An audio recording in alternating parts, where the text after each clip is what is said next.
تقرب إلى الله المؤمنون وأشرقت وجوههم بنور الإيمان. وسبحان الله كلما هل هلال وأدبر، والحمد لله كلما صلى مصل لربه وكبر، والحمد لله الحنان المنان. وقد من علينا بمواسم للخيرات تعود وتتكرر. من المواسم الفاضلة الأيام العشر من ذي الحجة، بما أودع فيها المولى سبحانه من النفحات، ففيها يوم التروية، وفيها يوم عرفة، وفيها يوم النحر.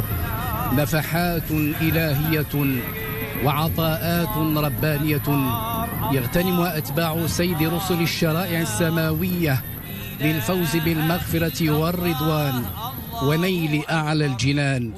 أهل الله هذه المناسبة الدينية الجليلة على أمير المؤمنين باليمن والبركات، وعاد أمثالها وجلالته يرفل في نعماء الصحة والعافية، وعادها على الأمة الإسلامية أعواما عديدة وأزمنة مديدة، ونحن في طاعة وخضوع وخشوع لرافع السماوات بغير عمد الفرد الصمد.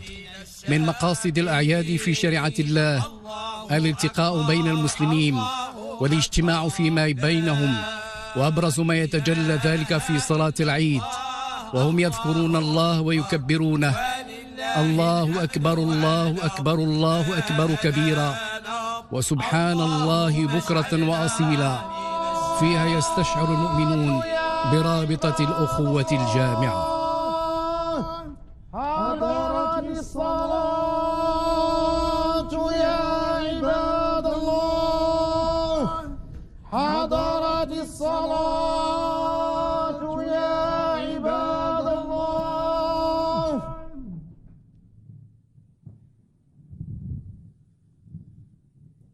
الله أكبر الله أكبر. الله